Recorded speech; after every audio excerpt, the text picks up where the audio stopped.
On this edition of Falmouth in Focus, a boost for the Blue as life-saving heroes get recognized and new recruits join our local police ranks. A legacy of service. We're previewing FCTV's upcoming documentary about Cape Verdean contributions to the United States military. And from below the ocean to above the atmosphere, a former WHOI engineer-turned-astronaut talks to Falmouth students from the International Space Station. This is Falmouth in Focus, and it starts right now.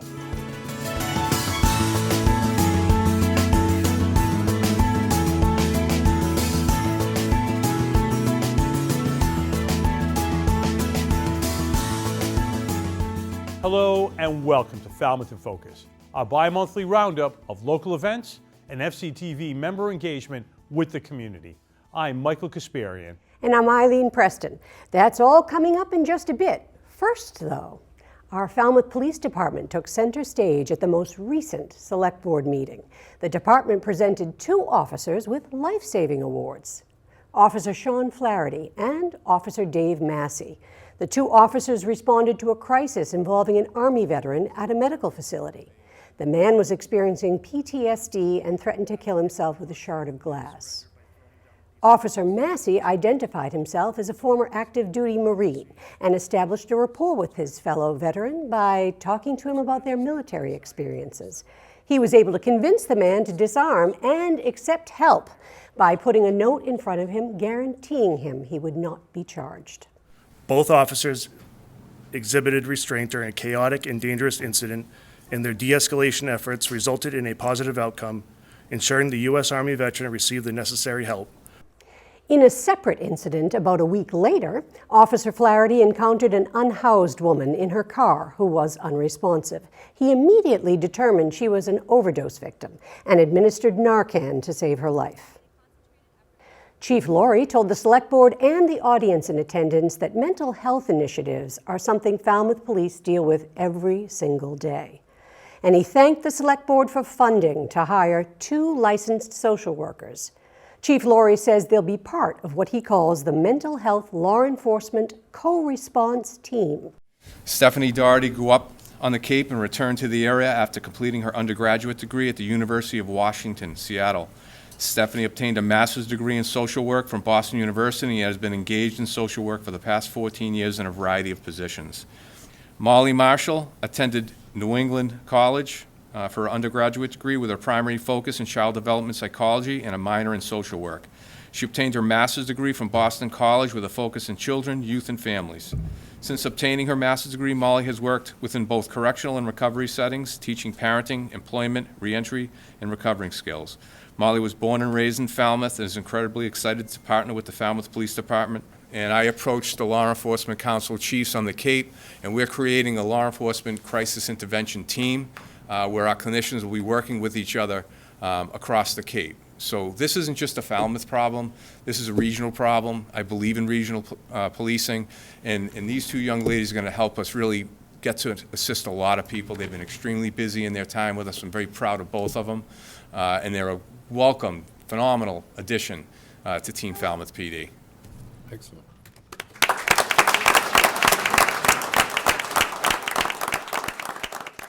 And finally, 5 new members of Falmouth's finest had their first public swearing in.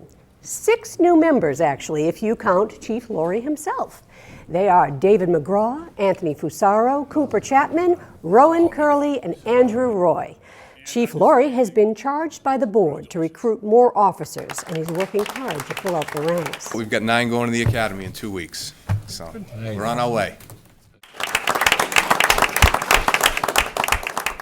Michael, I think I can speak for both of us when I tell the officers congratulations and thank you for your service. It really is outstanding. Chief Laurie's been here for a brief time, and the things he's doing for our community are really outstanding. Congratulations to our new officers, and especially those veteran officers who have been continuing to help our community for such a long time. Absolutely. Yeah, good point. The Falmouth Housing Trust is getting ready to sell the Gerald Flynn House on Palmer Avenue to the homelessness prevention nonprofit Belonging to Each Other.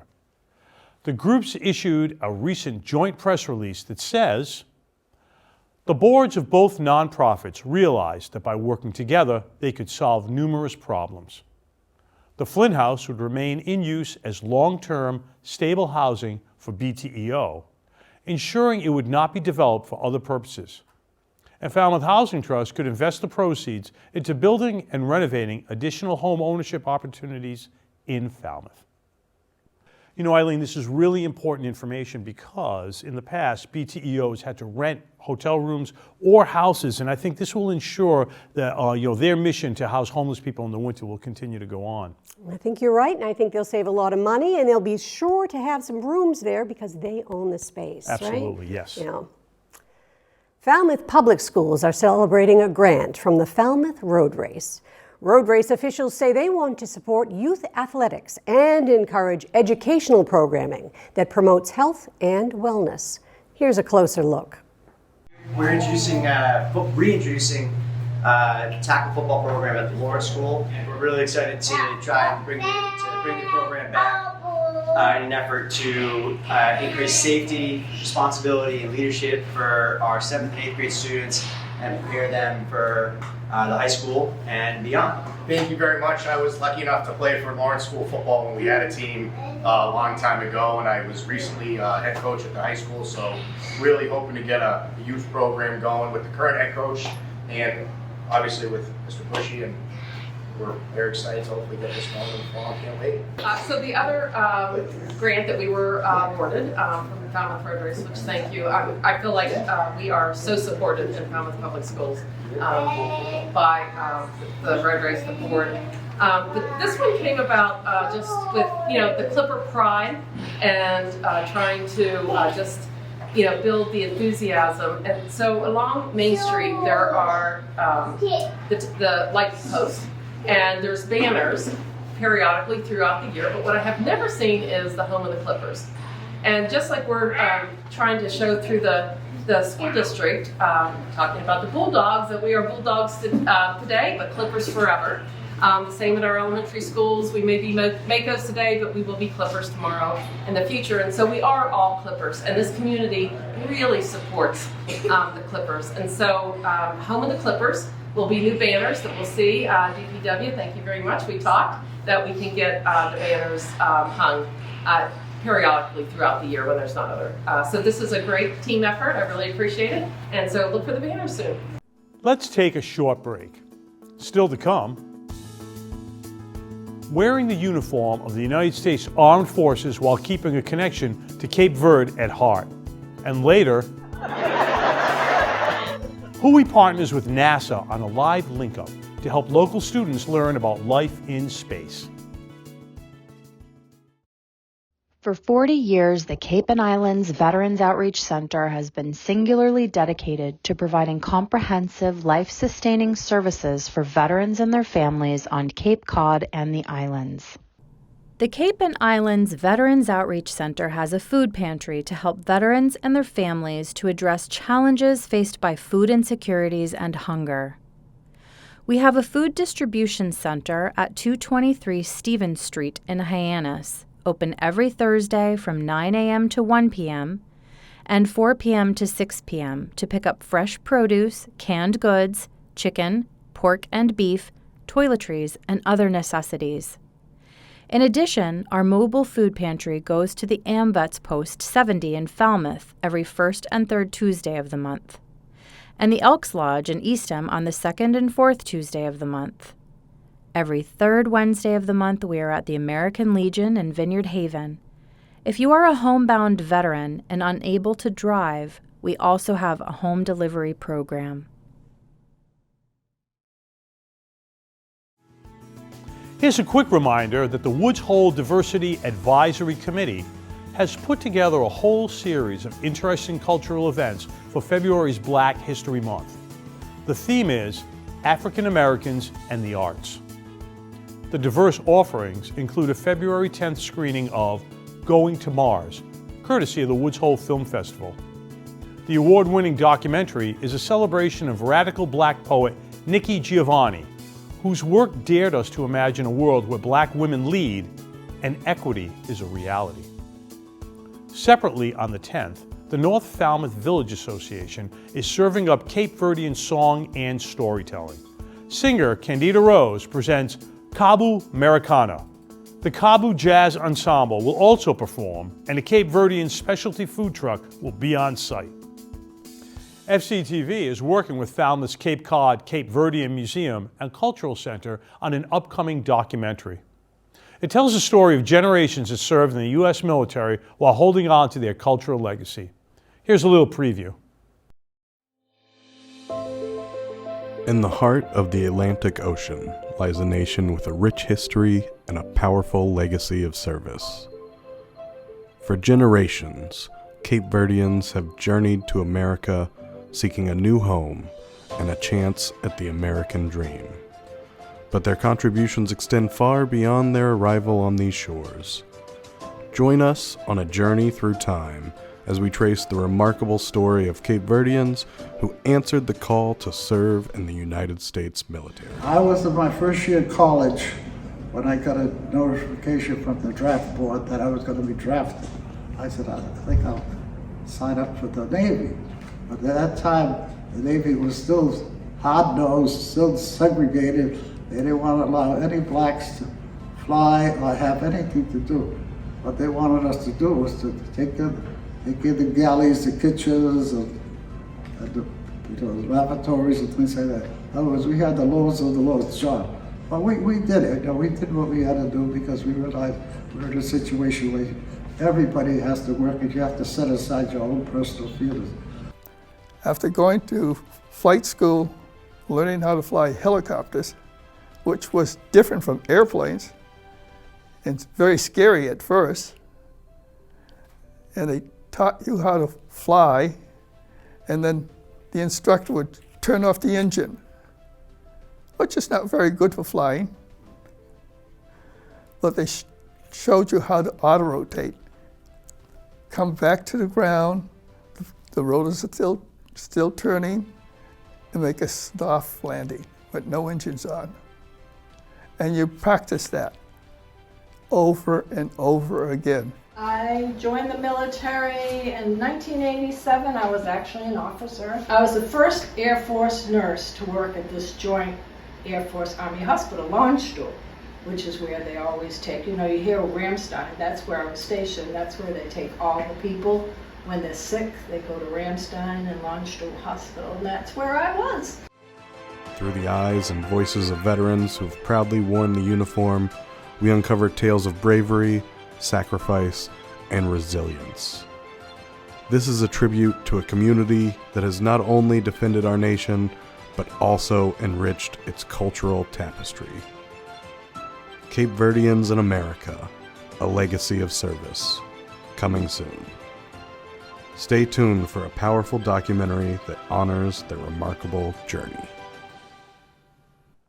Recent headlines have refocused attention on the dangers American military personnel face, especially when deployed to trouble spots in the Middle East.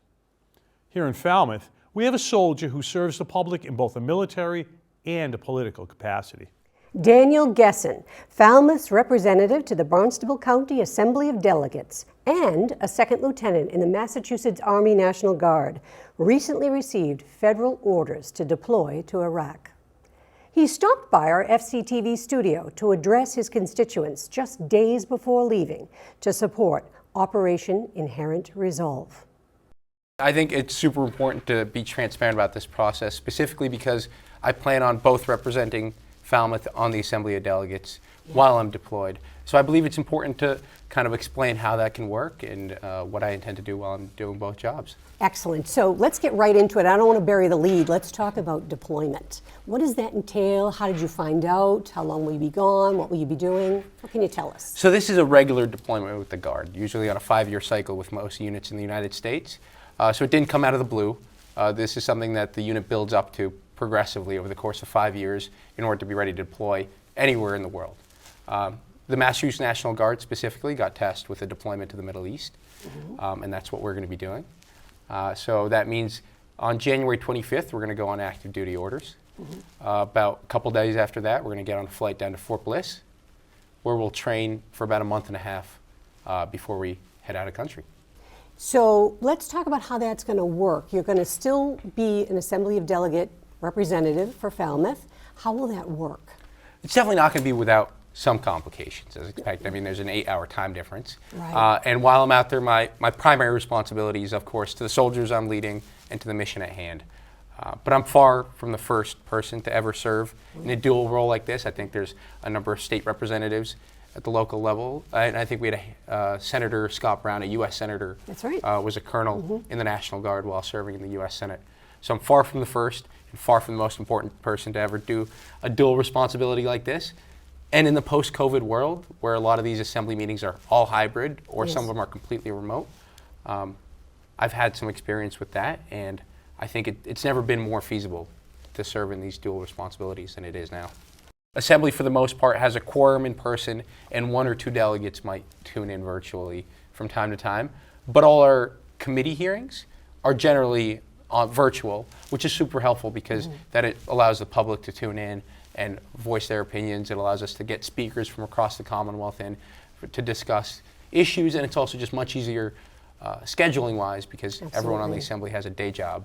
But the ability of people to tune in and communicate and have public comment virtually, as well as for delegates to be able to tune in and even on our select board here in Falmouth, be able to call in as select board members and be able to participate rather than just being outright absent. I think it's super helpful and something we shouldn't go back from. To see Dan Gessen's full interview, go to fctv.org. Dan, we wish you a safe journey and thank you for both your public and military service. And in just a moment on Falmouth in Focus, from sea to shining stars, a WHOI oceanographer turned astronaut floats into view from the International Space Station.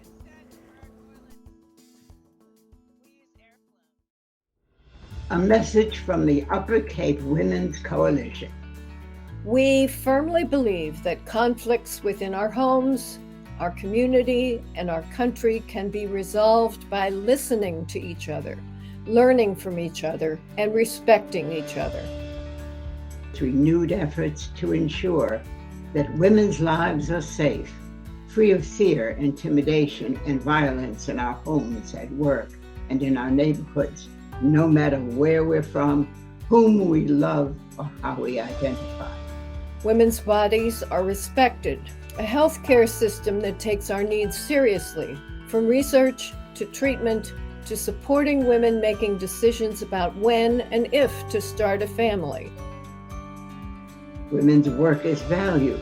We are paid and promoted equally, so we are able to retire with dignity.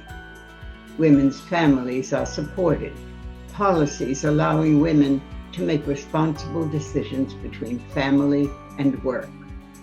Women are represented from school boards to the White House, and all votes are protected and counted.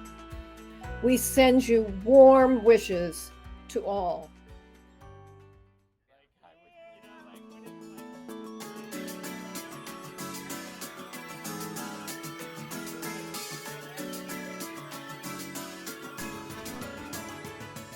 It used to be, when you needed to face the truth about yourself, people would tell you to just take a long look in a mirror. In this era, you could also just snap a selfie and take a good long look at that. Self-reflection and introspection are at the heart of a new selfie exhibition opening up at the Falmouth Arts Center. We headed over for a sneak peek. Well, the impetus for our new exhibit, Selfie, is actually, it came out of our exhibition committee. We have an exhibition committee that meets a number of times a year and puts together all the themes for the shows in our large gallery. We haven't done Selfie before. As far as I know, this organization has been going for almost 60 years, so don't know all the exhibits over the years. Of course, that idea of Selfie is a fairly new concept, and we are always trying to attract some younger members and new people to exhibit at the Falmouth Arts Center, so we thought that that might resonate. And we also are always trying to get people from diverse backgrounds. So the idea of selfie, in addition to doing a self-portrait, we put it out there with the theme that people could also have a painting or artwork that represented their culture or heritage, and that could be match the theme for the selfie exhibit. And so we're always looking to broaden the types of people who come and exhibit here, so that was part of it as well. But we've been pleasantly surprised so far. We've received, I think, almost 24 works so far, and people have really met the themes in interesting and diverse ways in all types of mediums. And we do accept a variety of mediums. So someone has brought in a quilt that shows them starting as a child and up through the years to when they got married, they had children, and now as an artist making quilts. And so that was one example. There's really been a diverse number of things brought in. Another really interesting one is a doctor who brought in a self-portrait made entirely of bandages. So again, that's someone who made the medium match the theme. And so I think we're expecting all types of very interesting pieces today. For me, coming and participating in these shows is an adventure. See what people think, the responses to it. Just to have it up in context of the community of other painters is also really interesting to me, to see what other people have done. And I actually really considered it an assignment. So I made a rather oversized painting, large painting, quickly. And it was actually a great assignment. I typically do landscape, but this actually forced me to work quickly. And I'm quite happy with how it came out, actually. It was from a portrait photography session I had done a number of years ago. And it seemed like the particular photo wasn't really good for the purposes it was originally designed for. But I thought it was a good subject for this particular show. We are open 7 days a week throughout the winter. We are open every day. And it's Monday to Friday, 9 to 4, Saturday, 10 to 2, Sunday, 1 to 4. And it's a great thing to do during the winter when a lot of things are closed. We're open, we're warm and friendly and well lit, and it's great to wander through, as I said, 3 galleries of artwork. Falmouth students got a very vivid lesson recently on what's possible when you do your science homework. They got a chance to connect live with an American astronaut floating weightlessly aboard the International Space Station. The Woods Hole Oceanographic Institution hosted the live event with a link-up that came courtesy of NASA. What made the event extra special is that the astronaut Laurel O'Hara used to work as a research engineer at WHOI, and she was part of the renowned Alvin submersible program. Here's a little bit of that interaction now. On 3, hi Laurel. 1, 2, 3. Hi Laurel! Hey. So you've got a big audience here at MBL. Everybody loves seeing the images that you captured of Earth from the ISS, especially the shots of Cape Cod. Those went like wildfire around here for weeks. How has your vantage point from space changed the way you think about the planet and the ocean? It's a great question, and it's impossible not to be changed by this view. Seeing the Earth from space has definitely just increased this deep sense of awe I have at the beauty and the complexity and the diversity of life on our planet, and also just deepened the sense of connection I have to the planet. Hi, this is Torrin from Mulhall Elementary School. My question is, where does the water in the toilet go when you go to the bathroom? You knew it.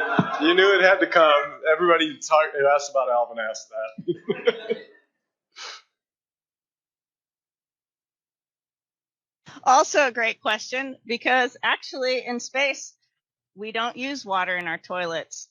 In Earth, water flows due to gravity, but since we have no gravity, up here, I'll show you, I've got a little demo here about how water behaves in space. It just globs up like this due to the surface tension.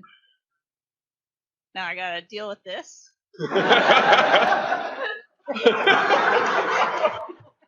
We do get to bring some personal items though.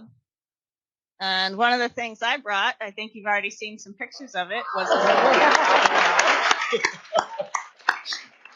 shout out to DC for making it.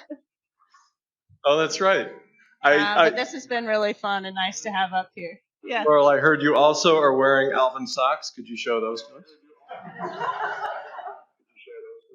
I am.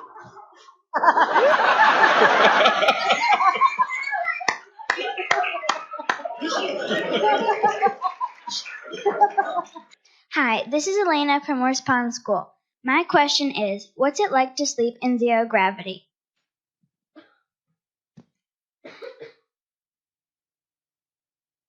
Well, it depends on who you ask. Some people sleep really well up here and others don't sleep very well.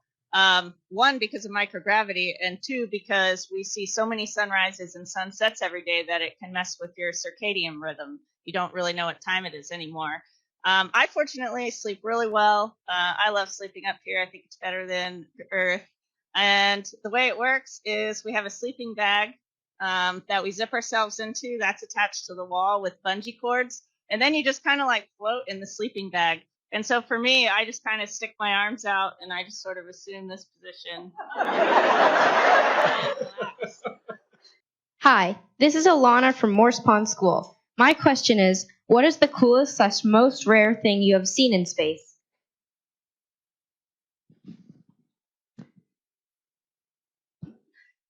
I think I say wow almost like once a day when I look out the windows. Every time we fly over the same parts of the planet routinely, but every time it's a little bit different. The lighting's different, the season's different, just the time of day is different. And so you see it from a different angle. And so there's always something new and amazing to see. Some of my favorite things lately have been sunset over the Himalayas. We've been flying over Central Asia, kind of right at the terminator, so right where we're flying from daytime into nighttime. And so we get some really cool shadows and colors in the mountains there. Also, rivers in Africa have been really neat. And yeah, there's always something cool to see out there. The full WHOI and NASA event is running on FCTV. Check fctv.org/watch to find out how you can tune in on your favorite platforms. You know, Eileen, it's amazing. Laurel has been to the depths of the ocean in Alvin, and now she's floating in space above the Earth's atmosphere. I guess you could say she's had her ups and downs. And on that note, why don't we wrap up the show for the moment? I'm Eileen Preston. And I'm Michael Kasparian. We've got a nice little play out this time with a jazz performance that took place recently in this very studio. It's part of a documentary project FCTV is working on called Jazz Visions. Till next time, we'll see you around town.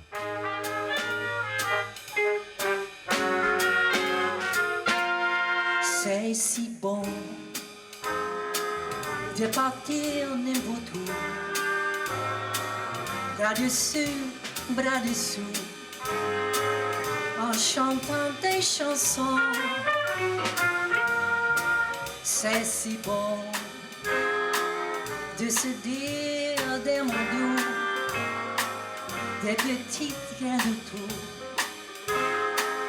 mais qui en disent semblant. Voyons notre aminé ravillé, les passants dans la rue nous habillaient. C'est si bon de guetter dans ses yeux un espoir merveilleux qui donne la frisson. C'est si bon, ces petites sensations, ça vaut mieux qu'un million. Tellement, tellement c'est bon.